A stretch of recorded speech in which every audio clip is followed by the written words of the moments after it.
ओम शांति। ओम शांति। सभी खुश हैं? ಎಲ್ಲರೂ ಖುಷಿಯಿಂದ ಇದ್ದೀರಾ? ठंडी हवा नहीं आ रही है ना आपको? ತಣ್ಣನೆಯ ಗಾಳಿ ಬೀಸುತ್ತಾ ಇಲ್ಲವೇ? चलो सभी 1 मिनट ठंडी हवा का आह्वान कर लें, करेंगे? 1 ನಿಮಿಷ ತಣ್ಣನೆಯ ಗಾಳಿಯನ್ನ ಆಹ್ವಾನ ಮಾಡೋಣವೇ?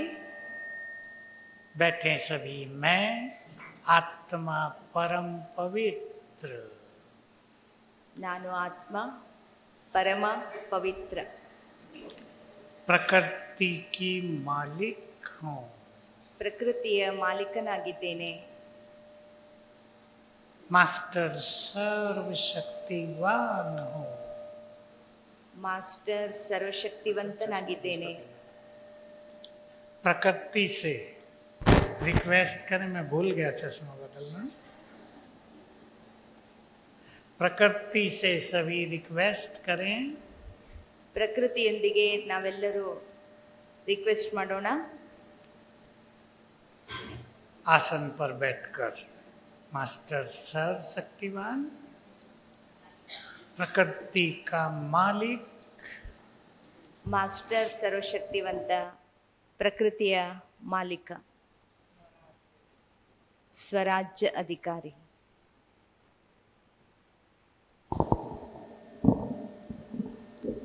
प्रकृति को रिक्वेस्ट करेंगे, अभी ऑर्डर नहीं देंगे, रिक्वेस्ट कि अब आज और कल ठंडी हवा प्रदान करो, दिल से करो आह्वान।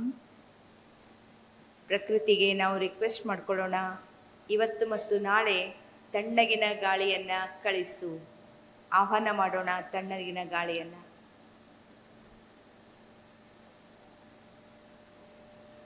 ओम शांति। हमारा जीवन बहुत सुखी हो जाए, हमारे संबंधों में प्यार आ जाए, संस्कारों का टकराव खत्म हो जाए। आज इस पे चर्चा करेंगे। ನಮ್ಮ ಜೀವನ ಬಹಳ ಸುಖಿಯಾಗಬೇಕು, ಸಂಸ್ಕಾರಗಳ ಘರ್ಷಣೆ ದೂರ ಆಗಬೇಕು. पहली धारणा जो हम सबको चाहिए, सरलता। ಮೊದಲನೆಯ ಧಾರಣೆ ಸರಳತೆ, ನಮ್ಮೆಲ್ಲರಿಗೂ ಬೇಕಾಗಿರುವಂಥದ್ದು. सहज स्वभाव, ಸಹಜ ಸ್ವಭಾವ.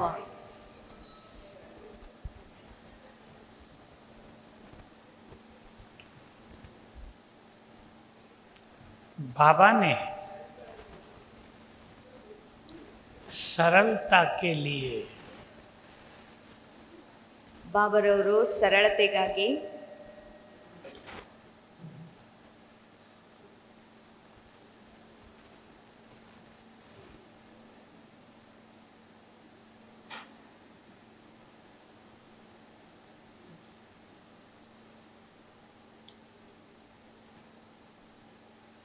नाइनटीन 1971 में 5 सुंदर बातें बताई। 1971ನೇ ಇಸ್ವಿಯ ಮುರುಡಿಯಲ್ಲಿ 5 ಸುಂದರ ಮಾತುಗಳನ್ನು ಹೇಳಿದ್ದಾರೆ. पहली थी, यदि तुम सरल चित्त होंगे, ಮೊದಲನೆಯ ಮಾತು, ನೀವು ಸರಳ ಚಿತ್ತರಾದರೆ तो तुम्हारे संस्कार भी सरल हो जाएंगे। ತಮ್ಮ ಸಂಸ್ಕಾರಗಳು ಸರಳ ಆಗುತ್ತವೆ. अभी सुनेंगे आप, इधर उधर नहीं देखेंगे सभी। ಆಚೆ ಈಚೆ ನೋಡಬೇಡಿ, ಎಲ್ಲರೂ ಇಲ್ಲಿಯೇ ನೋಡಿ. क्या बताया? बहुतों का मिस हो गया है, आने वालों को देखने लगे। देखना भले ही, पर कान मेरी ओर रखना। हो सकता है ಕಿವಿಗಳು ಈ ಕಡೆನೇ ಇರಲಿ, ಕೆಲವೊಬ್ಬರಿಗೆ ಮಿಸ್ ಆಗಿರಬಹುದು. हमारी कर्मेंद्रियों में से एक समय एक ही काम करती है। ನಮ್ಮ ಕರ್ಮೇಂದ್ರಿಯಗಳಲ್ಲಿ ಒಂದು ಕರ್ಮೇಂದ್ರಿಯ ಒಂದೇ ಸಲ ಅದೊಂದೇ ಕೆಲಸ ಮಾಡುವುದು. अगर आप कहीं देखने लगे तो कान सुनेंगे नहीं, ಒಂದು ವೇಳೆ ಆಚೆ ಈಚೆ ನೋಡಿದರೆ ಕಿವಿಗಳು ಏನೂ ಕೇಳುವುದಿಲ್ಲ. सुनने में बिजी हो गए तो देखेंगे नहीं. ಕೇಳುವುದರಲ್ಲಿ ಬ್ಯುಸಿ ಆದರೆ ನೋಡಲಾಗುವುದಿಲ್ಲ. तो पहला गुण जीवन के लिए सरलता. ಮೊದಲನೆಯ ಗುಣ ಜೀವನಕ್ಕಾಗಿ ಅದು ಸರಳತೆ. 5 बातें बताई थी बाबा ने जो मुझे बहुत काम आई. 5 ಮಾತುಗಳು ಸರಳತೆಯ ಬಗ್ಗೆ ಬಾಬಾ ಹೇಳಿದ್ದು आपको ಅಣ್ಣವರಿಗೆ भी, ಬಹಳ ಕೆಲಸಕ್ಕೆ ಬಂದಿದೆ. आपको भी बहुत काम आएंगी. बाबा ने कहा ತಮಗೂ ಕೂಡ ಬಹಳಷ್ಟು ಕೆಲಸಕ್ಕೆ ಬರುವುದು ಬಾಬಾ ಹೇಳಿದ್ದಾರೆ. जो सरल चित्त होंगे उनके संस्कार भी सरल हो जाएंगे. ಯಾರು ಸರಳ ಚಿತ್ತ ಇರುತ್ತಾರೆ ಅವರ ಸಂಸ್ಕಾರಗಳು ಕೂಡ ಸರಳ ಆಗುತ್ತವೆ. उनकी समस्याएं भी सरल हो जाएंगी. ಅವರ ಸಮಸ್ಯೆಗಳು ಕೂಡ ಸರಳ ಆಗುತ್ತವೆ. उनकी बीमारियां भी सहज हो जाएंगी. ಅವರ ರೋಗಗಳು ಕೂಡ ಸಹಜ ಆಗುತ್ತವೆ. उनके संबंधों में, रिलेशंस में सरलता आ जाएगी. ಸಂಬಂಧಗಳಲ್ಲಿ ಸರಳತೆ ಬರುವುದು. और 5वां उनका योग भी सरल हो जाएगा. 5ನೆಯ ಮಾತು ಅವರ ಯೋಗನೂ ಕೂಡ ಸರಳ ಆಗುವುದು. तो अपने को सरल चित्त बनाएंगे, इस पे ध्यान देंगे. और इसके लिए 2 सुंदर धारणाओं की जरूरत होती है. ನಮ್ಮ ಸ್ವಭಾವವನ್ನು ಸರಳ ಮಾಡಿಕೊಳ್ಳಲು 2 ಸುಂದರ ಮಾತುಗಳ ಪ್ರತಿ ಗಮನ ಇಡಬೇಕಾಗಿದೆ. पहली है, हर मनुष्य दूसरों से एक्सपेक्टेशंस बहुत रखता है, कामनाएं. ಪ್ರತಿಯೊಬ್ಬ ಮನುಷ್ಯನು ಇನ್ನೊಬ್ಬರೊಂದಿಗೆ ಬಹಳಷ್ಟು ಅಪೇಕ್ಷೆಗಳನ್ನು ಇಟ್ಟುಕೊಳ್ಳುತ್ತಾನೆ. ಇದು ಮೊದಲನೆಯ ಮಾತು. और जब दूसरे वैसा नहीं करते जैसा हम चाहते हैं तो डिस्टरबेंस होता है संबंधों में. ಬೇರೆಯವರು ನಮಗೆ ಬೇಕಾದ ಹಾಗೆ ಅವರು ಇರಲಿಲ್ಲ ಎಂದ ಮೇಲೆ ಸಂಬಂಧಗಳಲ್ಲಿ ಬಹಳಷ್ಟು ತೊಂದರೆ ಆಗುತ್ತದೆ. इसलिए जिसने अपनी सभी कामनाओं को समाप्त कर दिया वो ही सदा खुश रह सकते हैं. ಯಾರು ತಮ್ಮ ಎಲ್ಲ ಕಾಮನೆಗಳನ್ನು ಸಮಾಪ್ತಿ ಮಾಡಿದ್ದಾರೆ ಅವರೇ ಬಹಳಷ್ಟು ಖುಷಿಯಿಂದ ಇರಲು ಸಾಧ್ಯ. अगर हमारी एक्सपेक्टेशंस बहुत रहती हैं तो हमारी खुशी भी दूसरों के अधीन हो गई. ಒಂದು ವೇಳೆ ನಮ್ಮ ಅಪೇಕ್ಷೆಗಳು ಬಹಳಷ್ಟಿದ್ದರೆ ನಾವು ಮತ್ತೊಬ್ಬರಿಗೆ ಅಧೀನ ಆದ ಹಾಗೆ. वो जब चाहे हमें खुश करते हैं, जब चाहे नाराज करते हैं. ಅವರು ಯಾವಾಗ ಬೇಕೋ ಆವಾಗ ನಮ್ಮನ್ನು ಖುಷಿಪಡಿಸಬಹುದು, ಯಾವಾಗ ಬೇಕೋ ಆವಾಗ ನಮಗೆ ಬೇಜಾರು ಮಾಡಬಹುದು. अपनी खुशी की बागडोर दूसरों के हाथ में नहीं देनी है. ತಮ್ಮ ಖುಷಿಯ ಎಳೆಯನ್ನ ಮತ್ತೊಬ್ಬರ ಕೈಯಲ್ಲಿ ಕೊಡಬೇಡಿ. चेक कर लें सभी अपने को. ತಮ್ಮನ್ನ ಚೆಕ್ ಮಾಡಿಕೊಳ್ಳಿ. हम अपने से इस तरह बातें करें कि बाबा को भी तो हमसे बहुत एक्सपेक्टेशंस हैं, क्या हम पूरी करते हैं? ಬಾಬಾನಗೂ ಕೂಡ ನಮ್ಮ ಮೇಲೆ ಬಹಳಷ್ಟು ಅಪೇಕ್ಷೆಗಳನ್ನು ಇಟ್ಟುಕೊಂಡಿದ್ದಾರೆ ಬಾಬಾ. ನಾವು ನೋಡಬೇಕಾಗಿದೆ, ನಾವು ಅದನ್ನು ಪೂರ್ತಿ ಮಾಡುತ್ತಾ ಇದ್ದೇವೆ. क्या कोई मनुष्य संसार में सबकी एक्सपेक्टेशंस को पूरा कर सकता है? ಯಾವುದಾದರೂ ಮನುಷ್ಯ ಇಡೀ ಜಗತ್ತಿನಲ್ಲಿ ಎಲ್ಲರ ಅಪೇಕ್ಷೆಗಳನ್ನು ಪೂರ್ಣ ಮಾಡಲು ಸಾಧ್ಯವೇ? कोई भी नहीं. ಯಾರೂ ಮಾಡಲು ಸಾಧ್ಯವಿಲ್ಲ. बचपन में हमारी संस्कृत की बुक में एक कहानी आती थी कि 2 लोग थे, एक किसान और एक घड़े बनाने वाला. किसान भगवान को कह रहा था बारिश करो फसल अच्छी हो. घड़े बनाने वाला कह रहा था अभी बारिश न हो नहीं तो मेरा सारा कारोबार ठप हो जाएगा. ಬಾಲ್ಯದಲ್ಲಿ ನಾವೊಂದು ಕತೆ ಕೇಳಿದ್ದೇವೆ. ಒಬ್ಬ ರೈತ ಹಾಗೂ ಒಬ್ಬ ಕುಂಬಾರ. ರೈತ ಭಗವಂತನಿಗೆ ಬೇಡ್ಕೊಳ್ತಾ ಇರ್ತಾನೆ, ಮಳೆ ಚೆನ್ನಾಗಿ ಆಗಬೇಕು, ನನ್ನ ಬೆಳೆ ಚೆನ್ನಾಗಿ ಬರಬೇಕು. ಆದರೆ ಕುಂಬಾರ ಮಳೆ ಆಗಬಾರದು, ಇಲ್ಲಾಂದರೆ ನನ್ನ ಬಟ್ಟಿಯಲ್ಲಿದ್ದದ್ದೆಲ್ಲ ನನ್ನ ಗಡಿಗೆಗಳು ಹಾಳಾಗ್ತವೆ ಅಂತ ಹೇಳ್ತಿರ್ತಾನೆ. तो बोलो भगवान किसकी सुने? ಈಗ ಭಗವಂತ ಯಾರ ಮಾತು ಕೇಳಬೇಕು? एक व्यक्ति बहुत खुश रहता है, दूसरा व्यक्ति कहता है कितना खुश रहता है, बड़ा खराब आदमी, बहुत हंसता रहता है। दूसरा व्यक्ति बहुत गंभीर रहता है, उसको कहते हैं तो बड़ा कंजूस लगता है, कुछ बोलता ही नहीं। ಒಬ್ಬರು ಬಹಳಷ್ಟು ಖುಷಿಯಿಂದ ನಗ್ತಾ ಇರ್ತಾರೆ, ಅವಾಗ ಅವರಿಗೆ ಮತ್ತೊಬ್ಬರು ಹೇಳ್ತಾರೆ ಇವ್ರು ನೋಡಿ ಯಾವಾಗ್ಲೂ ನಗ್ತಾನೇ ಇರ್ತಾರೆ ಅಂತ. ಮತ್ತೊಬ್ರು ಬಹಳ ಗಂಭೀರ ಇರ್ತಾರೆ, ಅವರಿಗೆ ಮತ್ತೊಬ್ಬರು ಹೇಳ್ತಾರೆ ಇದೇನೋ ಒಂದು ಸರಿ ಇಲ್ಲ, ಇವರು ಬಹಳ ಖಡೂಸಿದ್ದಾರೆ ಅಂತ ಅವ್ರಿಗೆ ಹೇಳ್ತಾರೆ. इसलिए एक ही संकल्प रखेंगे सभी, पीछे वाले भी, हमें शिव बाबा की इच्छाओं को पूर्ण करना है, बाकी में हल्का होना है। ನಾವೆಲ್ಲರೂ ಸೇರಿ ಒಂದೇ ಸಂಕಲ್ಪ ಮಾಡೋಣ, ನಾವೆಲ್ಲರೂ ಶುಭಾಬನ ಇಚ್ಛೆಗಳನ್ನು ಪೂರ್ಣ ಮಾಡೋಣ, ಉಳಿದೆಲ್ಲದರಿಂದ ಹಗುರವಾಗೋಣ. दूसरी बहुत इम्पोर्टेंट चीज है जिसको अभी से सभी धारण करेंगे, जिन्होंने नहीं की है, जो कुछ हो रहा है, जो कुछ होने वाला है, उससे एक्सेप्ट करना। ಇನ್ನೊಂದು ಎರಡನೆಯ ಬಹಳಷ್ಟು ಪ್ರಾಮುಖ್ಯವಾಗಿ ಇರುವಂಥ ಮಾತು, ಏನೆಲ್ಲ ಆಗಿ ಹೋಗಿದೆ, ಈಗೇನಾಗ್ತಾ ಇದೆ, ಎಲ್ಲವನ್ನ ನಾವು ಒಪ್ಪಿಕೊಳ್ಳೋಣ, ಎಕ್ಸೆಪ್ಟ್ ಮಾಡ್ಕೊಳ್ಳೋಣ, ಸ್ವೀಕಾರ ಮಾಡೋಣ. स्वीकार करके खुश रहना ये बहुत बड़ी कला है। ಸ್ವೀಕಾರ ಮಾಡಿಕೊಂಡು ಖುಷಿಯಿಂದ ಇರುವುದು ಅತ್ಯಂತ ದೊಡ್ಡ ಕಲೆಯಾಗಿದೆ. हमारे पास पांडव भवन में एक युगल आते थे, बैंक में नौकरी थी, क्लास करने आते थे।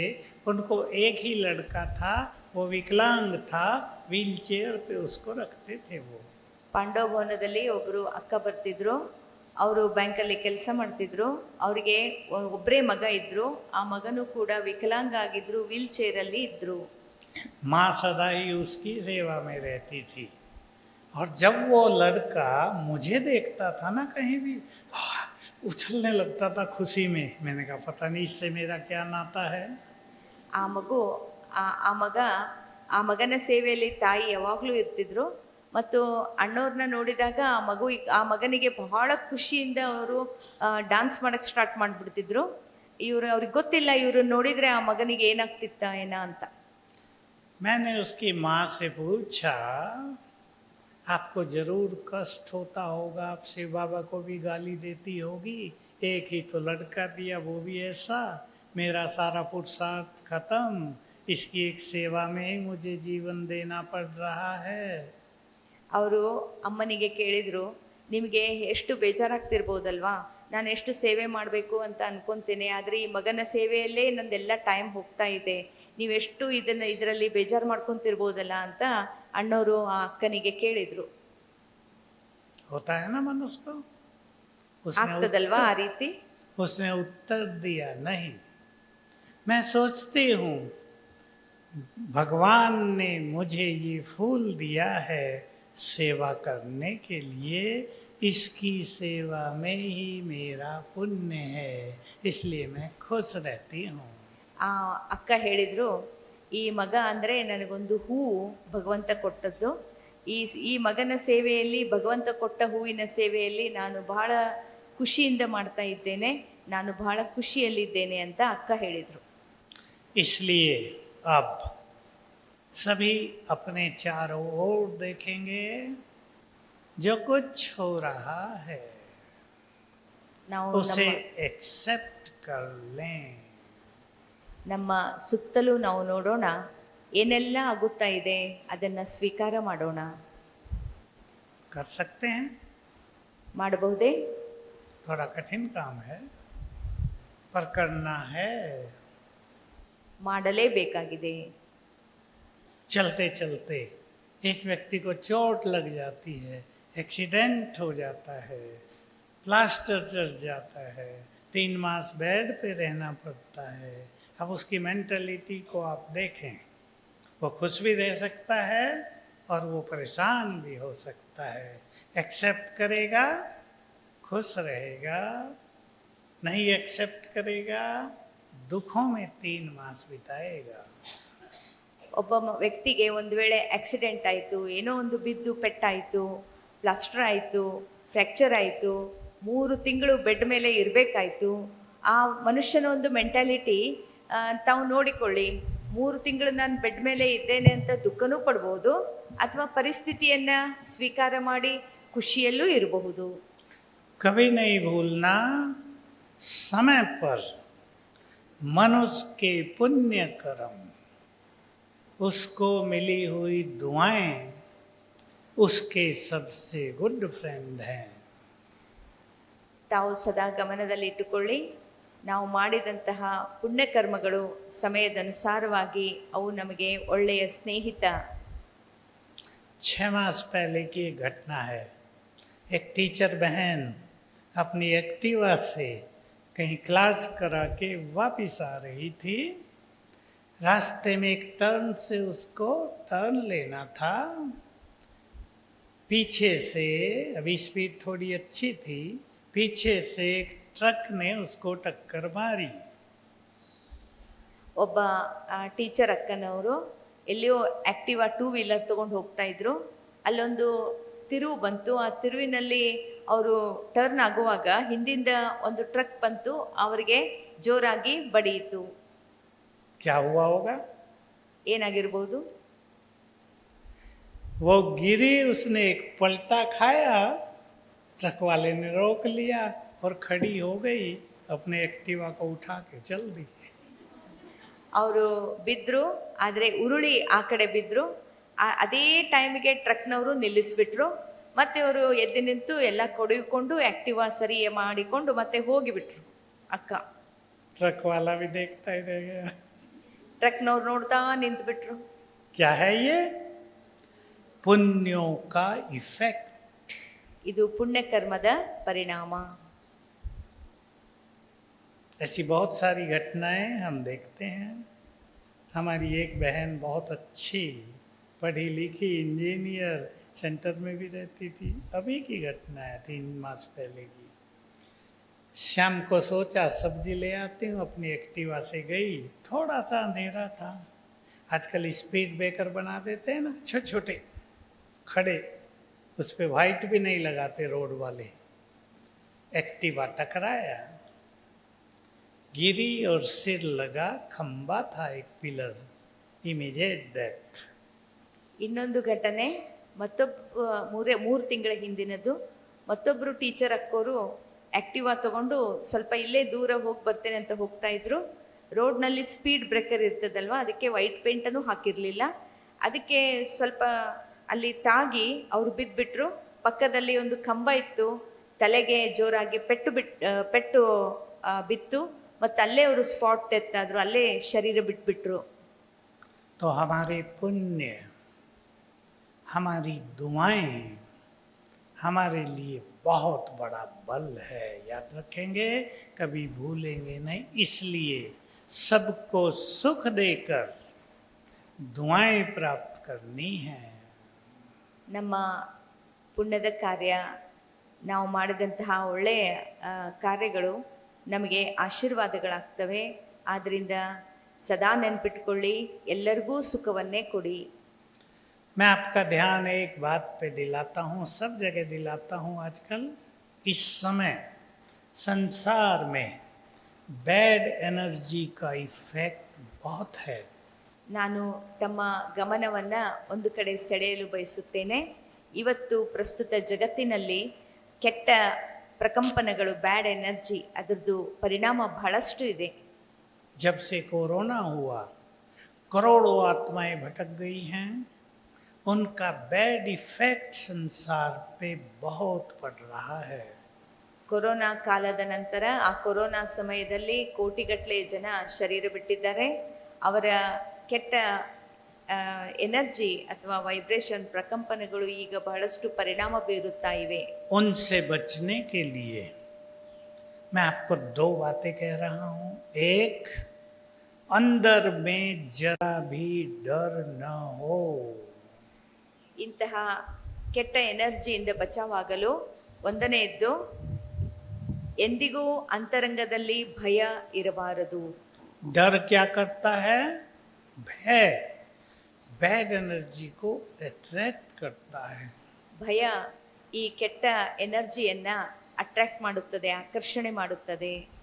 आज से सभी एक स्वमान ले लें, एक नशा ले लें, मेरे साथ स्वयं सर्वशक्तिवान है, कोई मुझे कुछ कर नहीं सकता।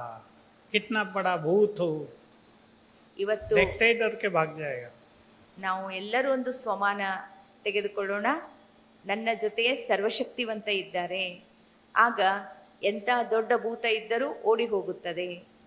और बाबा ने एक बात कह दी, एक ही लाइन में कहूँगा, ज़्यादा नहीं। मधुबन में बाबा को बुलाया था, अव्यक्त बाबा को। बाबा ने कहा, तंत्र मंत्र करना महा महा महा पाप है। ಇನ್ನೊಂದು ಲೈನ್ ಹೇಳಲಿಕ್ಕೆ ಬಯಸ್ತೇನೆ. ಮಧುಬನದಲ್ಲಿ ಬಾಬರವರು ಬಂದಾಗ ಹೇಳಿದ್ದಾರೆ, ತಂತ್ರ ಮಂತ್ರ ಇದನ್ನೆಲ್ಲವನ್ನೂ ಮಾಡುವುದು ಮಹಾ ಮಹಾ ಮಹಾ ಪಾಪ ಆಗಿದೆ. ऐसी आत्माओं के सभी पुण्य नष्ट हो जाते हैं, ಇಂಥ ಆತ್ಮರುಗಳ ಎಲ್ಲ ಪುಣ್ಯ ನಾಶವಾಗುತ್ತದೆ, उनकी पवित्रता की शक्ति फीकी हो जाती है। ಅವರ ಪವಿತ್ರತೆಯ ಶಕ್ತಿ ಕಡಿಮೆ ಆಗುತ್ತದೆ. इसलिए हम सभी अब ड्रामा की 3-4 बातों को बहुत पक्का करेंगे। ನಾವು ಈಗ ಎಲ್ಲರೂ ಈ ಒಂದೆರಡು ಮೂರು ಮಾತುಗಳನ್ನ ಬಹಳಷ್ಟು ಪಕ್ಕಾ ಮಾಡಿಕೊಳ್ಳೋಣ. सभी को पता है, केवल प्रैक्टिस में लाना है, कुछ भी नया नहीं है हम सब के लिए। ड्रामा बिल्कुल एक्यूरेट चल रहा है। ಈ ಡ್ರಾಮಾ ಸದಾ ಅಕ್ಯುರೇಟ್ ಯಥಾರ್ಥವಾಗಿ ನಡೆಯುತ್ತಾ ಇದೆ. ಈ ಒಂದು ಮಾತನ್ನ ನಾವು ಪ್ರಾಕ್ಟಿಕಲ್ನಲ್ಲಿ ತರೋಣ. ये विश्व का खेल, जिसे भावी कहते हैं, ये विश्व का खेल एक विशाल नाटक है, ड्रामा है। ये बिल्कुल एक्यूरेट चल रहा है। ಈ ವಿಶ್ವ ನಾಟಕ ಇದು ಯಥಾರ್ಥವಾಗಿ ನಡೆಯುತ್ತಾ ಇದೆ, ಅಕ್ಯುರೇಟ್ ಆಗಿ ನಡೆಯುತ್ತಾ ಇದೆ. चल रहा है या नहीं? ನಡೆಯುತ್ತಿದೆಯೋ ಇಲ್ಲವೋ? कुछ भी गड़बड़ नहीं है। ಏನು ಹೆಚ್ಚು ಕಡಿಮೆ ಇದರಲ್ಲಿ ಇಲ್ಲವೇ ಇಲ್ಲ. Everything is perfect. ಎಲ್ಲವೂ ಸಂಪೂರ್ಣ ಸಟಿಕವಾಗಿದೆ. अब देख लो अपने चारों ओर, यहाँ नहीं, लाइफ में ತಮ್ಮ ಸುತ್ತಮುತ್ತಲು ಒಂದು ಗಮನಿಸಿ, ತಮ್ಮ ಜೀವನದಲ್ಲಿ ನಡೀತಾ ಇರುವಂತಹ ಎಲ್ಲಾ ಘಟನೆಗಳು, ವ್ಯಕ್ತಿಗಳು ಎಲ್ಲವನ್ನು. जिसके साथ जो कुछ हो रहा है वही सत्य है, उसके कर्म ही उसके जिम्मेदार हैं। ಏನೇನೆಲ್ಲ ಆಗುತ್ತಾ ಇದೆ ಯಾರ್ಯಾರ ಜೀವನದಲ್ಲಿ ಅದೆಲ್ಲವೂ ಸತ್ಯವಾಗಿದೆ, ಅದಕ್ಕೆ ಅವರ ಕರ್ಮವೇ ಹೊಣೆಯಾಗಿದೆ. चिंतन करेंगे इस सब पे खूब अच्छी तरह। मेरे साथ जो हो रहा है, दूसरों के साथ जो हो रहा है, आपके सेंटरों में भाई बहनों के साथ जो कुछ हो रहा है, सब सत्य है, ಗಮನಿಸಿ उसको चेंज नहीं किया जा सकता।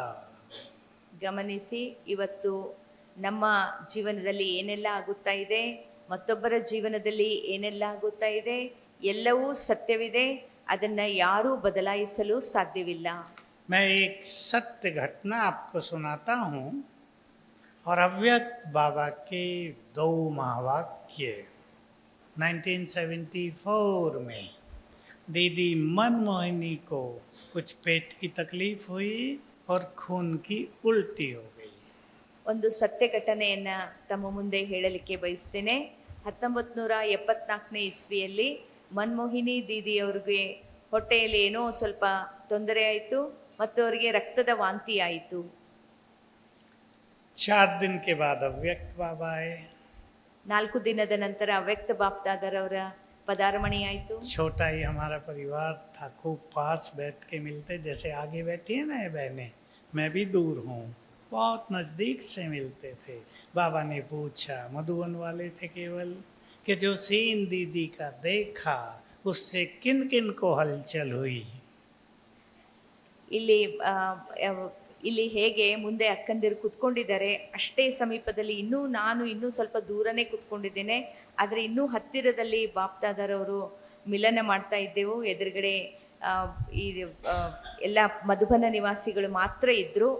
ಆಗ ಬಾಬಾ ಕೇಳಿದರು, ಈ ಸೀನ್ ನೋಡಿ ಯಾರ್ಯಾರಿಗೆ ಮನಸ್ಸಿನಲ್ಲಿ ಏರುಪೇರು ಉಂಟಾಯಿತು?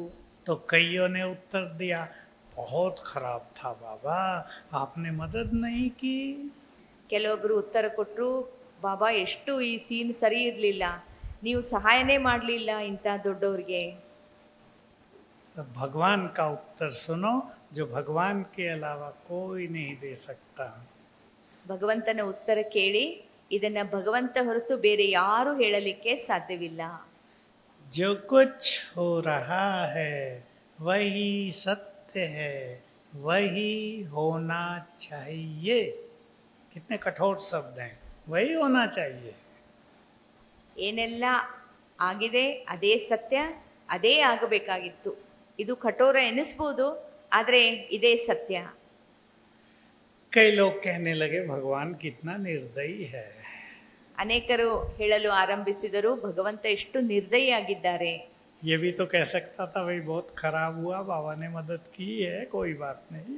ये नहीं कहा, सत्य सुना दिया. ಭಗವಂತ ಸತ್ಯವನ್ನೇ ಹೇಳಿಬಿಟ್ರು. ಇಲ್ಲ, ಇದು ಸರಿಯಲ್ಲ, ಸರಿಯಾಗಿರ್ಲಿಲ್ಲ ಅಂತ ಏನು ಸಾಂತ್ವನದ ಮಾತುಗಳನ್ನ ಹೇಳಲಿಲ್ಲ. मुझे तब से ये बात याद रहती है बहुत अच्छी तरह. बाबा की मदद का तरीका अपना है. ಆವಾಗಿನಿಂದ ನನಗಿದೊಂದು ಮಾತು ಬಹಳಷ್ಟು ಹಿಡಿಸಿತು. ಪರಮಾತ್ಮನ ಸಹಾಯ ಮಾಡುವಂತಹ ವಿಧಿ ಬೇರೆನೇ ಆಗಿದೆ. समझ लें इस बात को, वो नहीं जो हम सोचते हैं. ಗೊತ್ತಾಯ್ತಲ್ವೇ ಈ ಮಾತು? ಯಾವುದು ನಾವು ಎನಿಸಿಕೊಂಡಿರುತ್ತೇವೆ ಅದು ಆಗುವುದಿಲ್ಲ. ऐसी घटना सुनो, भगवान का मदद करने का तरीका क्या है हमारे पास ज्ञान सरोवर में. आप में से कईयों को मालूम हो, लच्छू बहन होती थी एक, बाबा की ब्राह्मणी, फिर दीदी मनमोहिनी की ब्राह्मणी, फिर यज्ञ में रही बहुत समय. उसका शरीर छोटा, शमशान में गए, एक भाई भी गया ज्ञान सरोवर से. आते ही उसने क्या सोचा, पास ही तालाब है कि स्नान तो करना ही है, क्यों न तालाब में ही कर लूं. ತಮಗೆಲ್ಲ ಲಚ್ಚು ದಾದಿಯವರು ಗೊತ್ತಿದ್ದಾರಲ್ವೇ? ಮೊದಲು ಬಾಬರವರ ಬ್ರಾಹ್ಮಣಿಯಾಗಿದ್ದರು, ಆಮೇಲೆ ಮನ್ಮೋಹಿನಿ ದೀದಿಯವರ ಬ್ರಾಹ್ಮಣಿಯಾಗಿದ್ದರು, ಆಮೇಲೆ ಬಾಬನಿಗೆ ಭೋಗ ಇಡ್ತಾ ಇದ್ರು. ಅವರು ಶರೀರ ಬಿಟ್ಟರು. ಆಮೇಲೆ ಆ ಶರೀರ ಬಿಟ್ಟಾಗ ಅಲ್ಲಿ ಅಂತಿಮ ಸಂಸ್ಕಾರಕ್ಕೆ ಜ್ಞಾನ ಸರೋವರದ ಒಬ್ಬ ಅಣ್ಣನೂ ಹೋಗಿದ್ರು. ಆಮೇಲೆ ಅಂತಿಮ ಸಂಸ್ಕಾರ ಮುಗಿಸಿ ಬರುವಾಗ ಅವರು ವಿಚಾರ ಮಾಡಿದರು, ಅಲ್ಲೊಂದು ಕೆರೆ ಇತ್ತು, ಅಲ್ಲಿ ಹೋಗಿ ಹೇಗಿದ್ರು ಸ್ನಾನ ಮಾಡಬೇಕಲ್ವಾ, ಇಲ್ಲೇ ಸ್ನಾನ ಮಾಡಿದ್ರಾಯ್ತು ಅಂತ ಅವರು ಅಂದ್ಕೊಂಡ್ರು. और वो उस तालाब में डूबने लगा, गहरा था. उसने हाथ ऊपर ऐसे निकाला, बाबा बचाओ. और बाबा ने क्या किया, उसका हाथ पकड़ के आत्मा को निकाल के ऊपर ले गया. ಅವರು ಅಲ್ಲಿ ಸ್ನಾನ ಮಾಡಕ್ಕೆ ಹೋದ್ರು, ಆದರೆ ಅಲ್ಲಿ ಬಹಳ ಆಳ ಇತ್ತು, ಅಲ್ಲಿ ಮುಳುಗ್ತಾ ಹೋದ್ರು. ಅವರು ಕೈ ಮೇಲೆ ಮಾಡಿ, ಬಾಬಾ ನನ್ನನ್ನು ರಕ್ಷಣೆ ಮಾಡು ಅಂತಂದ್ರು. ಬಾಬಾ ಅವರ ಕೈ ಹಿಡಿದು ಆತ್ಮನನ್ನೇ ಕರೆದುಕೊಂಡು ಹೋಗ್ಬಿಟ್ರು. ये उसके संदेश में आया उसी दिन से हमको, क्योंकि उसने गलती की. शमशान से आते ही जो बैड एनर्जी वस्त्रों पे होती है वो तालाब में कई लोग सुसाइड कर चुके गांव के. वो जो आत्माएं भटक रही थी उसने उनको खींच लिया, उन्हें मदद मांगी बाबा से, बाबा ने उसको अपने पास बुला लिया. तो भगवान का मदद करने का तरीका अपना है. ಅಲ್ಲಿ ಕೆರೆಯಲ್ಲಿ ಇವರು ಸ್ನಾನ ಮಾಡಕ್ಕೆ ಹೋದ್ರಲ್ವಾ, ಅಲ್ಲಿ ಆ್ಯಕ್ಚುಲಿ ಅಂತಿಮ ಸಂಸ್ಕಾರದಿಂದ ಬಂದಮೇಲೆ ಅಲ್ಲಿ ನಮ್ಮ ಮೈ ಮೇಲೆಲ್ಲ ಬ್ಯಾಡ್ ಎನರ್ಜಿ ಇರ್ತದೆ. ಅದಕ್ಕೆ ಅಲ್ಲಿಯೂ ಕೂಡ ಅಲ್ಲಿ ಆ ಕೆರೆಯಲ್ಲಿ ಬಹಳಷ್ಟು ಹಳ್ಳಿ ಜನ ಎಲ್ಲ ಸೂಸೈಡ್ ಮಾಡ್ಕೊಂಡಿದ್ರು. ಇವರು ಅದೇ ಬ್ಯಾಡ್ ಎನರ್ಜಿ ಇಟ್ಕೊಂಡು ಆ ಕೆರೆ ಹತ್ರ ಹೋದಾಗ ಆ ಎಲ್ಲ ಆತ್ಮರುಗಳು ಇವ್ರಿಗೆ ಅಟ್ಯಾಕ್ ಮಾಡಿದ್ರು. ಆವಾಗ ಬಾಬಾ ನನಗೆ ಸಹಾಯ ಮಾಡು ಅಂತ ಹೇಳಿದರು. ಅದಕ್ಕೆ ಬಾಬಾ ಅವರನ್ನು ಆ ಆತ್ಮನನ್ನೇ ಬಿಡಿಸಿ ಶರೀರ ಬಿಡಿಸಿಬಿಟ್ರು. ಇದು ಈ ರೀತಿ ಬಾಬರವರು ಮಾಡುವ ಸಹಾಯ ಅದು ಬೇರೆನೇ ಇರ್ತದೆ, ನಾವು ಎಣಿಸಿದ ಹಾಗೆ ಇರುವುದಿಲ್ಲ. एक घटना और जिससे हमें कई सीक्रेट्स क्लियर होते हैं पांडव भवन में ही। तब तक पांडव भवन ही था। एक कुमार बहुत अच्छा जो यूथ विंग का बहुत एक्टिव वर्कर था। उन दिनों एक्टिवा स्कूटर ज़्यादा नहीं होते थे, यज्ञ में कहीं भी नहीं थे, देश में भी नहीं थे। उसके पास था तो शांतिवन जा रहा था, थोड़ा तेज चला रहा था, और वहीं ऊपर ही जहाँ टोल टैक्स लेते हैं ना, उससे पहले ही उसकी एक मोड़ पर टक्कर हुई बस से, और वो बस के अंदर चला गया। तत्काल उसकी मृत्यु हो गई। अव्यक्त बाबा आए। निर्भय भाई ने पूछा कि बाबा आपने इसको मदद नहीं की? ಒಬ್ಬರು ಪಾಂಡವ ಭವನ್, ಅವಾಗ ಪಾಂಡವ ಭವನ್ ಮಾತ್ರ ಇತ್ತು, ಅಲ್ಲೊಬ್ರು ಅಣ್ಣ ಇದ್ರು. ಆವಾಗಿನ ಕಾಲದಲ್ಲಿ 2 ವೀಲರ್ ಎಲ್ಲರ ಹತ್ರ ಇರ್ತಿರ್ಲಿಲ್ಲ, ಆದರೆ ಅಲ್ಲಿತ್ತು. ಅವರು ಆ 2 ವೀಲರ್ ಇಟ್ಕೊಂಡು ಕೆಳಗಡೆ ಶಾಂತಿವನಕ್ಕೆ ಹೋಗ್ತಾ ಇದ್ರು. ಅಲ್ಲಿ ಬಹಳಷ್ಟು ತಿರುವುಗಳಿದಾವಲ್ವಾ, ಒಂದು ಸ್ವಲ್ಪ ಸ್ಪೀಡ್ ಇದ್ರು. ಒಂದು ತಿರುವಿನಲ್ಲಿ ಒಂದು ಬಸ್ ಆಕ್ಸಿಡೆಂಟ್ ಆಯಿತು. ಬಸ್ ಕೆಳಗಡೆ ಅವರು ಬಂದ್ಬಿಟ್ರು. ಅಲ್ಲಿಗೆ ಸ್ಪಾಟ್ ಡೆತ್ ಆಯಿತು. ಆಮೇಲೆ ಬಾಬನ ಪದಾರ್ಮಣಿ ಆಗಿತ್ತು. ಆವಾಗ ನಿರ್ವೈರ್ ಭಾಯ್ಜಿ ಅವರು ಕೇಳಿದರು ಬಾಬನಿಗೆ, ಬಾಬಾ ನೀವು ಈ ಅಣ್ಣನಿಗೆ ಯಾಕೆ ಸಹಾಯ ಮಾಡಲಿಲ್ಲ ಅಂತ ಕೇಳಿದರು.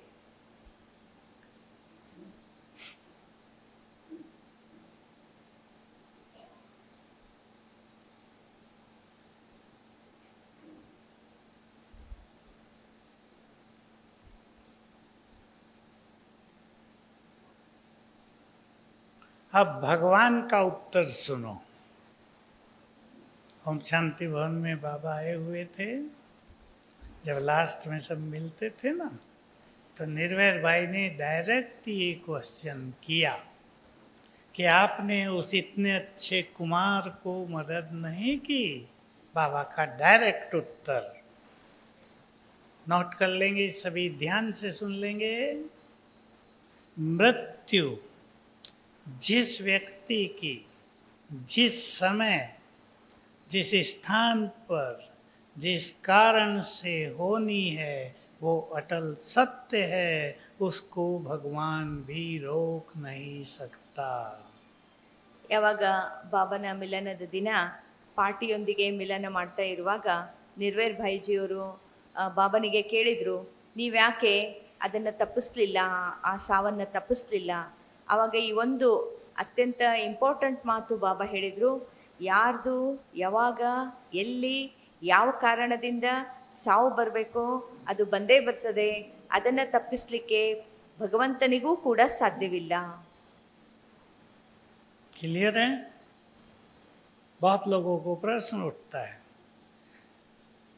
4 लोग कार में जा रहे थे, एक ही परिवार के, बाबा के बच्चे थे, रोज अमृत वेला उठते थे, एक्सीडेंट में मृत्यु हो गई, बाबा ने मदद नहीं की, बाबा से नाराज। ಒಂದು ಪರಿವಾರದವರು 4 ಜನ ಬಹಳ ಒಳ್ಳೆ ಬಾಬನ ಮಕ್ಕಳು, ಅಮೃತ ವೇಳೆ ಹೇಳ್ತಿದ್ರು. ಒಂದು ಕಡೆ ಎಲ್ಲೋ ಹೋಗುವಾಗ ಆಕ್ಸಿಡೆಂಟ್ ಆಯಿತು, ಎಲ್ಲರೂ ಶರೀರ ಬಿಟ್ಬಿಟ್ರು, ಬಹಳ ಬೇಜಾರಾಯಿತು. उत्तर सुना भगवान का। तो ड्रामा में जो कुछ हो रहा है वही सत्य है। ಆಗ ಭಗವಂತ ಉತ್ತರ ಹೇಳಿದರು, ಡ್ರಾಮಾದಲ್ಲಿ ಏನೇನೆಲ್ಲ ಆಗ್ತಾ ಇದೆ ಅದು ಸತ್ಯನೇ ಆಗಿದೆ. चौथी बात बहुत काम की सभी के लिए, यहाँ सभी आत्माएं अपना अपना पार्ट बजा रही हैं, किसी का कुछ भी दोष नहीं है। 4ನೇ ಬಹಳ ಇಂಪಾರ್ಟೆಂಟ್ ಮಾತು, ಬಹಳ ಮುಖ್ಯವಾದಂಥ ಮಾತು, ಯಾರ್ಯಾರು ಯಾವ್ಯಾವ ಪಾತ್ರ ಮಾಡ್ತಾ ಇದ್ದಾರೆ ಅವ್ರು ಯಾರದ್ದು ಯಾವುದೇ ದೋಷ ಇಲ್ಲ. पक्का कर दें सभी, पापी लोग अपना पार्ट बजा रहे हैं, पुण्य आत्माएं अपना बजा रही हैं, आतंकवादी अपना बजा रहे हैं, ईरान अमेरिका अपना बजा रहे हैं, चीन और रसिया और यूक्रेन अपना बजा रहे हैं। Nothing new. यही होना है। ಎಲ್ಲರೂ ತಮ್ಮ ತಮ್ಮ ಪಾತ್ರವನ್ನ ಅಭಿನಯ ಮಾಡ್ತಾ ಇದ್ದಾರೆ. ಯುಕ್ರೇನ್ ರಷ್ಯಾದವರು ಅವರ ಪಾತ್ರ, ಪಾಪಿಗಳು ತಮ್ಮ ಪಾತ್ರ, ಪುಣ್ಯಾತ್ಮರುಗಳು ತಮ್ಮ ಪುಣ್ಯವನ್ನ ಜಾಸ್ತಿ ಮಾಡ್ಕೊಳ್ತಾ ಇದ್ದಾರೆ, ಆತಂಕವಾದಿಗಳು ಅವರ ಪಾತ್ರ ಮಾಡ್ತಾ ಇದ್ದಾರೆ, ಚೀನಾದವರು ಅವರ ಪಾತ್ರ ಮಾಡ್ತಾ ಇದ್ದಾರೆ. ಎಲ್ಲವೂ ವಿಧಿವತ್ತಾಗಿ ಆಗುತ್ತಾ ಇದೆ, ಯಾವುದೂ ಹೊಸದಿಲ್ಲ. जो हो रहा है वही होना है। रिपीट कर लो अपने अंदर, जो हो रहा है वही होना है। और लास्ट बात जोड़ दो, सब कुछ कल्याणकारी है। ಏನೆಲ್ಲ ಆಗುತ್ತಾ ಇದೆ ಅದು ಆಗಲೇಬೇಕು, ಅದೇ ಆಗುತ್ತಾ ಇದೆ, ಹಾಗೂ ಅದು ಕಲ್ಯಾಣಕಾರಿನೇ ಆಗಿದೆ. ಈ ಒಂದು ಮಾತನ್ನ ಎಲ್ಲರೂ ಪಕ್ಕಾ ಮಾಡಿಕೊಳ್ಳಿ. ये 5-6 बातें विश्व ड्रामा की हम सभी याद रखेंगे तो स्थिति विचलित नहीं होगी, मन के संकल्प इधर उधर वेस्ट नहीं होंगे और हम अपनी सुंदर स्थिति से अनेकों को मदद कर सकेंगे। ಈ ವಿಶ್ವ ನಾಟಕದ ಈ 4-5 ಮಾತುಗಳನ್ನ ನಾವು ಚೆನ್ನಾಗಿ ಧಾರಣೆ ಮಾಡಿಕೊಳ್ಳೋಣ. ಆವಾಗ ನಮ್ಮ ಸ್ಥಿತಿ ಚೆನ್ನಾಗಿರ್ತದೆ ಮತ್ತು ಬೇರೆಯವ್ರಿಗೂ ಕೂಡ ನಾವು ಸಹಾಯ ಮಾಡಬಹುದಾಗಿದೆ. अब एक और सुंदर और गहरी बात, सुंदर भी है और बहुत गहरी भी है सभी के लिए, वो है अपनी सत्यता में स्वयं विश्वास रखना। ಇದೊಂದು ಬಹಳ ಸುಂದರ ಮತ್ತು ಆಳವಾದ ಮಾತಾಗಿದೆ. ಏನಂತಂದ್ರೆ ತಮ್ಮ ಸತ್ಯತೆಯಲ್ಲಿ ವಿಶ್ವಾಸ ಇಟ್ಟುಕೊಳ್ಳಿ. इसको डिटेल कर देते हैं, सबको क्लियर हो जाए। संगठनों में जहाँ 5, 10, 20, 50 लोग इकट्ठे रहते हों, वहाँ अनेक बार ये होता है कि हमने कुछ गलती नहीं की और किसी ने हमारे बारे में कुछ कुछ बोलना शुरू कर दिया। एक ने बोला, 2 ने बोला, 4 ने बोला, हम परेशान, हमने कुछ किया नहीं, फिर भी लोग हमारे लिए वातावरण बना रहे हैं। ಅನೇಕ ಬಾರಿ ಸಂಘಟನೆಯಲ್ಲಿ 10, 20, 50 ಜನ ಇರುವಂತಹ ಸಂದರ್ಭದಲ್ಲಿ ಕೆಲವೊಂದು ಸಲ ನಮ್ಮದೇನೂ ತಪ್ಪಿಲ್ಲದೆ ಇದ್ರೂ ಕೂಡ ಬೇರೆಯವರು ಅದನ್ನ ತಪ್ಪಾಗಿ ಕನ್ಸಿಡರ್ ಮಾಡಿಕೊಂಡು ತಿಳ್ಕೊಂಡು ಬೇರೆಯವರಿಗೆಲ್ಲ ಸ್ಪ್ರೆಡ್ ಮಾಡ್ತಾ ಇರ್ತಾರೆ. 1 ಹೋಗಿ 4 ಹೋಗಿ 10 ಮಾತುಗಳಾಗ್ತವೆ. याद रखेंगे, सत्य बहुत बड़ी शक्ति है, सत्य की विजय है, पर लोग आजकल कहते हैं सत्य की हार है। बहुत बोलते हैं सत्यमेव जयते की बजाय असत्यमेव जयते हो रहा है संसार में। ಕೆಲವೊಂದು ಸಲ ಈ ರೀತಿ ಇದೆ. ಆ್ಯಕ್ಚುಲಿ ಸತ್ಯದಲ್ಲೇ ವಿಜಯ ಇದೆ, ಆದರೆ ಸತ್ಯ ಸೋಲುವುದನ್ನು ಜಗತ್ತಿನಲ್ಲಿ ಎಲ್ಲರೂ ನೋಡ್ತಾ ಇದ್ದಾರೆ. ಸತ್ಯ ಸೋಲ್ತದೆ ಅಂತ ಅನ್ಕೊಳ್ತಾರೆ. कोर्ट में भी आप देख लो, सत्य हार रहा है, झूठा जीत रहा है। ಜಗತ್ತಿನಲ್ಲಿ ತಾವು ನೋಡಿ ಸತ್ಯ ಸೋಲ್ತಾ ಇದೆ, ಸುಳ್ಳು ಗೆಲ್ತಾ ಇದೆ. हो रहा है या नहीं? लेकिन 2 बातें, सत्य को बाहरी रूप से हराया जा सकता है, लेकिन सत्य की शक्ति को नष्ट नहीं किया जा सकता। ಬಹಳ ಮುಖ್ಯವಾದಂಥ ಮಾತು, ಸತ್ಯವನ್ನ ಹೊರ ನೋಟಕ್ಕೆ ಸೋಲಿಸಬಹುದು ಅಂತ ಅನ್ಕೊಳ್ಬಹುದು, ಆದರೆ ಸತ್ಯತೆಯ ಶಕ್ತಿಯನ್ನ ನಾಶ ಮಾಡಲು ಸಾಧ್ಯವಿಲ್ಲ. अपने को स्ट्रांग करें सभी। सत्य के साथ कौन है? भगवान ने बोल दिया, जिधर सत्य है उधर मैं हूं। ಸತ್ಯದ ಜೊತೆ ಯಾರಿದ್ದಾರೆ, ಎಲ್ಲಿ ಸತ್ಯ ಇದೆ ಅಲ್ಲಿ ನಾನಿದ್ದೇನೆ ಅಂತ ಭಗವಂತ ಹೇಳಿದ್ದಾರೆ. सत्य को कष्ट तो होगा, लेकिन उसको नष्ट नहीं किया जा सकता। ಸತ್ಯಕ್ಕೆ ಕಷ್ಟ ಆಗಬಹುದು, ಆದರೆ ಸತ್ಯವನ್ನ ನಷ್ಟ ಮಾಡಲು ಸಾಧ್ಯವಿಲ್ಲ. आपके यहाँ श्रीमद् भगवत गीता की बात बहुत है, मैं आपको बता दूं। महाभारत में एक और अधर्म का पक्ष था, दूसरी ओर धर्म का, और श्री कृष्ण ने क्या कहा था अर्जुन को? हे अर्जुन, जिधर धर्म है उधर ही मैं हूँ, और जिधर मैं हूँ उधर ही विजय है। ಇಲ್ಲಂತೂ ಭಗವದ್ಗೀತೆ ಮಾತು ಬಹಳ ಚೆನ್ನಾಗಿ ವಿವರಿಸಲ್ಪಟ್ಟಿದೆ. ಆದರೆ ಮಹಾಭಾರತದಲ್ಲಿ ತಮಗೆಲ್ಲ ಗೊತ್ತಿರೋ ಹಾಗೆ ಒಂದು ಕಡೆ ಧರ್ಮದ ಪಕ್ಷ ಇತ್ತು, ಇನ್ನೊಂದು ಕಡೆ ಅಧರ್ಮದ ಪಕ್ಷ ಇತ್ತು. ಅಲ್ಲಿ ಭಗವಂತ ಹೇಳಿದರು, ಎಲ್ಲಿ ಧರ್ಮ ಇದೆ ಅಲ್ಲಿ ನಾನಿದ್ದೇನೆ, ಎಲ್ಲಿ ಅಧರ್ಮ ಇದೆ ಅಲ್ಲಿ ನಾನಿಲ್ಲ. आप में तो बहुत बहनें संस्कृत की विद्वान बन गई है ना, गीता याद है बहुतों को।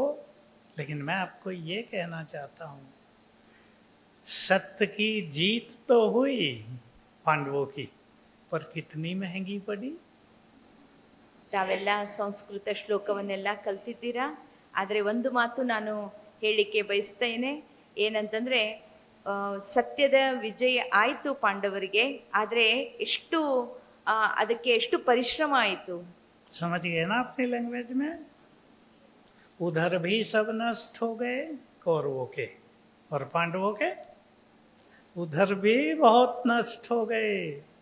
तो महंगी पड़ी ना। श्री कृष्ण थे, ये लोग कहेंगे भगवान साथ थे पांडवों के, पर द्रौपदी का सारा परिवार, उसके 5 बच्चे नष्ट हो गए। पांडवों के भी और रिलेटिव, उनके फ्रेंड्स सब नष्ट हो गए। कोई कह सकता था श्री कृष्ण को, हे भगवान तुमने हमारे साथ ये क्या किया?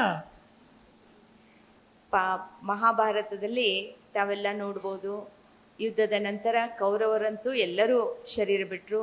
ಪಾಂಡವರಲ್ಲಿಯೂ ಕೂಡ ಬಹಳಷ್ಟು ಅವರ ರಿಲೇಟಿವ್ಸ್, ಅವರು ಇವರು ಎಲ್ಲ ಶರೀರ ಬಿಟ್ಟರು. ದ್ರೌಪದಿಯ 5 ಮಕ್ಕಳು ಕೂಡ ಶರೀರ ಬಿಟ್ಟರು. ಯಾರೂ ಉಳಿಲಿಲ್ಲ, ಬರೀ ಸ್ವಲ್ಪ ಜನ ಉಳಿದ್ರು. ಈ ಸತ್ಯ ಅನ್ನೋದು ಎಷ್ಟು ಪರಿಶ್ರಮದಾಯಕ, ಕಷ್ಟದಾಯಕ ಇತ್ತಲ್ಲವೇ. ಅದಕ್ಕೆ ಕೃಷ್ಣನಿಗೆ ಕೇಳಲಾಯಿತು, ಇದು ಎಂಥದಿದು, ಇದು ಏನಾಯಿತು, ಯಾವ ಸತ್ಯ ಇದು ಅಂತ. समझ गए ना राज? जब महाविनाश करने के लिए ही वो अवतरित हुआ है, तो विनाश को रोकेगा क्यों? वहां भी दिखाया ना 11वें अध्याय में श्री कृष्ण का विशाल स्वरूप, विराट स्वरूप, और एक स्वरूप था महाकाल का, मुंह खुला हुआ था, अग्नि जल रही थी, सारे कौरव और बहुत सारे पांडवों की तरफ के महाकाल के मुंह में समा रहे थे। ವಿನಾಶ ಮಾಡಲಿಕ್ಕಾಗಿಯೇ ಅವರು ಅವತರಣೆ ಆಗಿದ್ದಾರೆ ಅಂದಮೇಲೆ ಅವರು ವಿನಾಶ ಮಾಡಿಯೇ ಮಾಡ್ತಾರೆ. ವಿರಾಟ ರೂಪದಲ್ಲಿಯೂ ಕೂಡ ತೋರಿಸಲಾಗಿದೆ ಅಲ್ವಾ, ಮಹಾಕಾಲನ ರೂಪ. ಬಹಳ ದೊಡ್ಡದಾಗಿ ಬಾಯಿ ತೆರ್ಕೊಂಡಿದ್ದಾರೆ, ಅದರಲ್ಲಿ ಎಲ್ಲವೂ ಕೂಡ ಒಳಗೆ ಹೋಗ್ತಾ ಇದೆ, ವಿನಾಶ ಆಗ್ತಾ ಇದೆ. पर बहुत अच्छे महावाक्य संस्कृत के श्लोक तो आप ढूंढ लेना 11वें अध्याय में। हे अर्जुन, तुम इनके वो मारने के केवल निमित्त हो जाओ, यदि तुम इन्हें नहीं भी मारोगे तो ये मेरे द्वारा मारे जाएंगे। ಭಗವದ್ಗೀತೆ है या नहीं? ಶ್ಲೋಕವು ಕೂಡ ಇದೆ ಅಲ್ಲವೇ. ನೀವು ಅರ್ಜುನನಿಗೆ ಕೃಷ್ಣ ಹೇಳುತ್ತಾನೆ, ನೀನು ಇವರನ್ನೆಲ್ಲ ಸಾಯಿಸಲಿಕ್ಕೆ ನಿಮಿತ್ತ ಆಗಿರುವೆ. ಒಂದು ವೇಳೆ ನೀನು ಸಾಯಿಸದೇ ಇದ್ದರೆ ನನ್ನಿಂದ ಇವರೆಲ್ಲರೂ ಪಡ್ತಾರೆ ಅಂತ. एक बात और सुना दूं, भाई लोग बैठे हैं कई, ये भी तो है हे अर्जुन, न वेदों से, न यज्ञ से, न तप से, न दान से, न पुण्य से तेरे सिवाय कोई भी मेरे इस स्वरूप को नहीं देख सकता।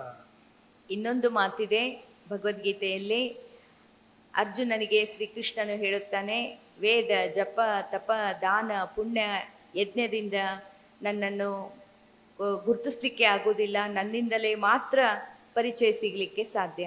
न मुझे देवगण जानते न महर्षिगण, मेरे द्वारा ही तुम मेरे को जान सकते हो। कितनी बड़ी बात कही है। ದೇವತೆಗಳು ಕೂಡ ನನ್ನನ್ನು ತಿಳಿದುಕೊಳ್ಳಕ್ಕೆ ಸಾಧ್ಯ ಇಲ್ಲ, ಮಹರ್ಷಿಗಳು ಕೂಡ ತಿಳಿದುಕೊಳ್ಳಲು ಸಾಧ್ಯ ಇಲ್ಲ, ನನ್ನಿಂದಲೇ ಮಾತ್ರ ನನ್ನ ಪರಿಚಯವನ್ನು ತಿಳ್ಕೊಳ್ಳಿಕ್ಕೆ ಸಾಧ್ಯ. तो अब जो कुछ इस संसार में होगा, मैंने आपको पहला ही संकल्प दिया, उसे एक्सेप्ट करके साक्षी भाव बढ़ाते हुए सकाश देने का कार्य करेंगे। हम मदद करेंगे सबको, लेकिन जो कुछ होगा उसे साक्षी भाव से देखेंगे भी। अर्थात साक्षी भाव का अर्थ होता है जो कुछ हो रहा है उसका हमारी स्थिति पर इफेक्ट ना आए। ಈಗ ಜಗತ್ತಿನಲ್ಲಿ ಏನೆಲ್ಲ ಆಗ್ತಾ ಇದೆ ಅದನ್ನೆಲ್ಲ ಸ್ವೀಕಾರ ಮಾಡೋಣ ಮತ್ತು ಸಾಕ್ಷಿ ಭಾವದಿಂದ ನೋಡೋಣ. ಇನ್ನೊಬ್ಬರಿಗೂ ಕೂಡ ಈ ರೀತಿ ಆಗಲು ಸಹಾಯ ಮಾಡೋಣ.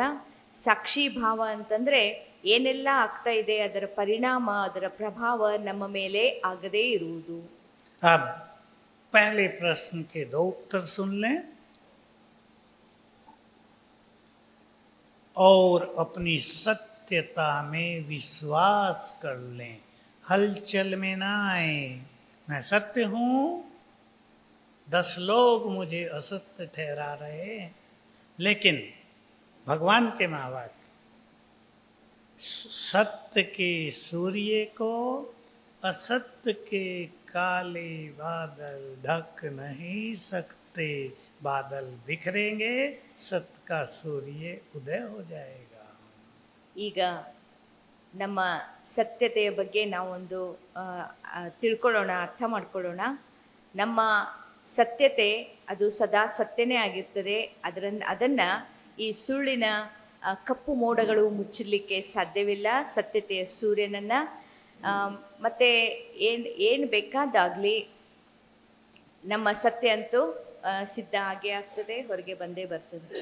क्लियर है ना? याद आ गए बाबा के महावाक्य अव्यक्त में लिखे हैं. सत्य के सूर्य को असत्य के काले बादल ढक नहीं सकते. बादल बिखरेंगे, सत्य का सूर्य प्रकट हो जाएगा. ಸತ್ಯತೆಯ ಸೂರ್ಯನನ್ನು ಅಸತ್ಯತೆಯ ಕಪ್ಪು ಮೋಡಗಳು ಮುಚ್ಚಲಿಕ್ಕೆ ಸಾಧ್ಯವಿಲ್ಲ. ಮೋಡಗಳು ಚದುರುತ್ತವೆ, ಸತ್ಯತೆಯ ಸೂರ್ಯನ ಪ್ರಕಾಶ ಬೆಳಗುತ್ತದೆ. दूसरी बात बहुत बहुत इम्पोर्टेंट, आज से सभी अपने अंदर धारण कर लें. 20 लोग आपके विरुद्ध गलत वाइब्रेशंस फैला रहे हैं, गलत बोल रहे हैं, ये तो हैं ही ऐसे, ये तो हैं ही ऐसे. लेकिन आपको याद रहे, जैसे एक अगरबत्ती लंबी चौड़ी बदबू को समाप्त कर देती है, आपके श्रेष्ठ स्वमान के वाइब्रेशंस उस वातावरण को जल्दी ही समाप्त करेंगे. ಈಗ ನಾವು ನೆನ್ಪಿಟ್ಕೊಳ್ಳೋಣ, ನಾವು ಸತ್ಯತೆಯಿಂದೇ ಇದ್ದೇವೆ ಅಂದಮೇಲೆ 10 ಜನ ಏನು ಬೇಕಾದ್ದು ಮಾತಾಡಲಿ, ವಿಚಲಿತ ಆಗಬಾರ್ದು, ಮನಸ್ಸು ಏರ್ಪೇರು ಮಾಡ್ಕೊಳ್ಬಾರ್ದು. ಯಾವ ರೀತಿ ಒಂದು ಊದುಬತ್ತಿ ತನ್ನ ಸುತ್ತಲಿನ ಕೆಟ್ಟ ವಾಸನೆಯನ್ನೆಲ್ಲ ತೆಗೆದುಹಾಕಿಬಿಡ್ತದೆ, ಹಾಗೆಯೇ ಸತ್ಯತೆಯ ಪ್ರಕಾಶ ಬೆಳಗ್ತದೆ. हम सब का माया से युद्ध है. हम बचपन में सुना करते थे, आजकल तो माया को कोई जानता नहीं, लेकिन अब से 60-70 साल पहले लोग माया को थोड़ा समझते थे. वो कहते थे, सन्यासियों के मुख से हमने सुना कि किसी पावरफुल सेना को हराना पॉसिबल हो सकता है, लेकिन अंदर के 5 भूतों को हराना इम्पॉसिबल है. ಬಾಲ್ಯದಲ್ಲಿ ಈ ಒಂದು ಮಾತನ್ನು ನಾನು ಕೇಳಿದ್ದೆ. ಆಗಿನ ಕಾಲದಲ್ಲಿ ಮಾಯೆ ಬಗ್ಗೆ ಸ್ವಲ್ಪ ಎಲ್ಲರಿಗೂ ತಿಳುವಳಿಕೆ ಇತ್ತು. ಈಗಂತೂ ಮಾಯೆ ಬಗ್ಗೆ ಯಾರಿಗೂ ತಿಳುವಳಿಕೆ ಇಲ್ಲ. ಏನಂತಂದರೆ ಹೊರಗಿನ ದೊಡ್ಡ ಸೇನೆಯನ್ನು ಸೋಲಿಸ್ಬೋದು, ಆದರೆ ಅಂತರಂಗದಲ್ಲಿರುವಂತಹ 5 ಮಹಾಭೂತಗಳನ್ನು ಅದನ್ನು ಸೋಲಿಸ್ಲಿಕ್ಕೆ ಆಗೋದಿಲ್ಲ. सत्य है या ये नहीं,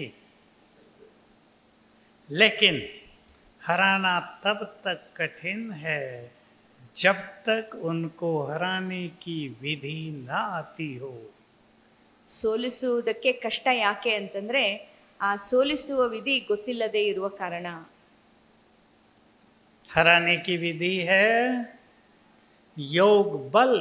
ऊपर से शक्तियां लेते रहो, माया हार मानती जाएगी, माया के बीज ही नष्ट होते जाएंगे. ಯೋಗ ಬಲವನ್ನು ತುಂಬಿಸಿಕೊಳ್ಳುತ್ತಾ ಇರಿ, ಆಗ ಮಾಯೆ ಸೋತು ಬಿಡ್ತದೆ, ಮಾಯೆ ಬೀಜವೇ ನಾಶ ಆಗುತ್ತದೆ.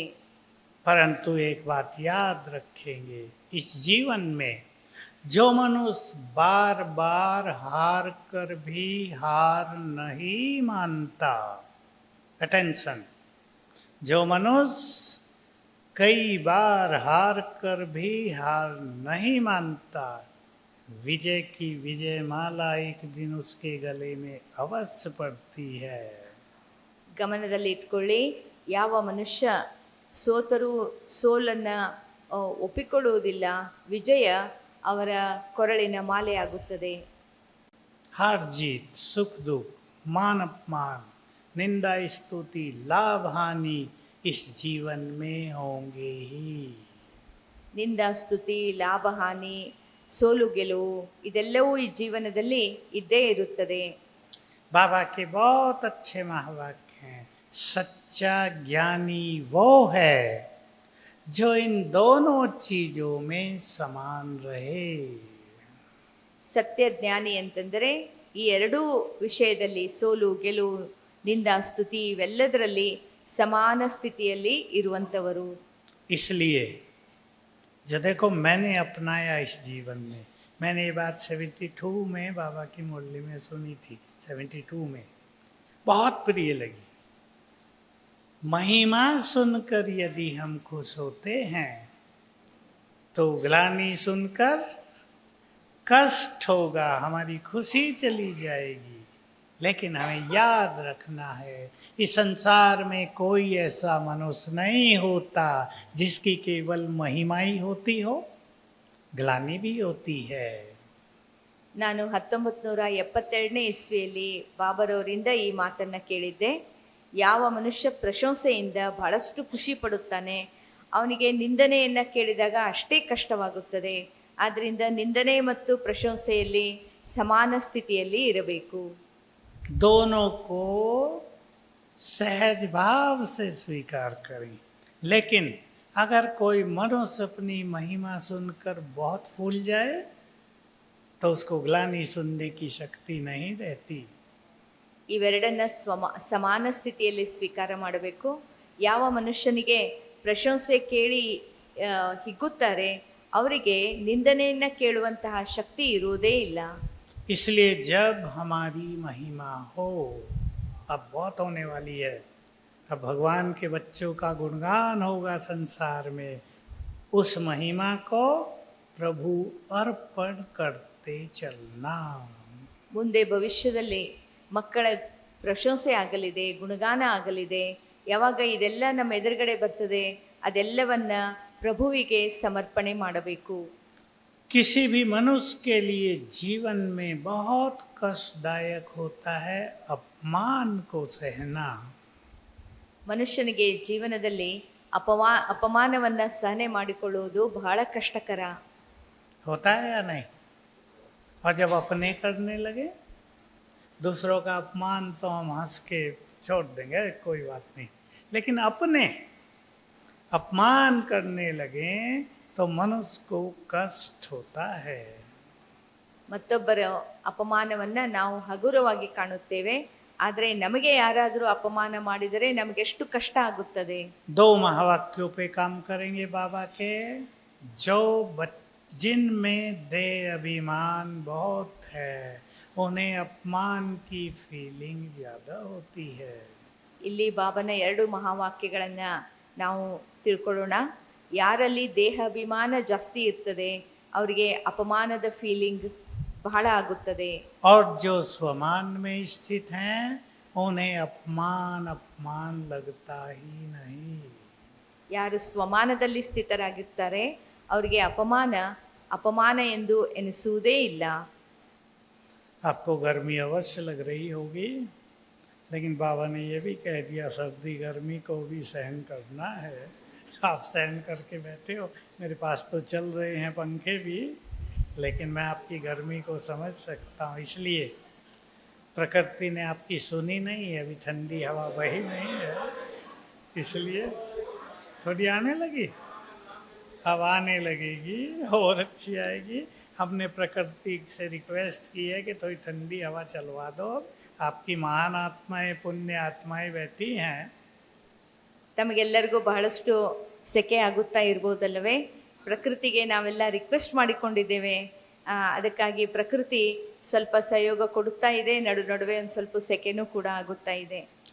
बस सभी भाई बहनें जो गांव से भी आए हैं, भिन्न टाउन से आए हैं, वो आज पक्का कर लें जीवन में जो कुछ होगा वो कर्मों का खेल है. बिना कर्मों के किसी के साथ कुछ भी हो नहीं रहा है, उसे स्वीकार करके ईश्वरीय प्राप्तियों की खुशी में रहना है. ಹಳ್ಳಿಯಿಂದ ಎಲ್ಲೋ ದೂರ ದೂರದಿಂದ ಹಳ್ಳಿ ಬೇರೆ ಬೇರೆ ಸಿಟಿಯಿಂದ ಬಂದಂಥವ್ರೆಲ್ಲರೂ ಇವತ್ತು ನಾವೊಂದು ಪಕ್ಕ ಮಾಡಿಕೊಳ್ಳೋಣ. ಏನಂತಂದರೆ ಇವತ್ತು ಏನು ಕರ್ಮ ಆಗ್ತಾ ಇದೆ ಇದೆಲ್ಲನೂ ಒಳ್ಳೆಯದೇ ಆಗ್ತಾ ಇದೆ, ಇದನ್ನು ಸ್ವೀಕಾರ ಮಾಡೋಣ. ಓಂ ಶಾಂತಿ.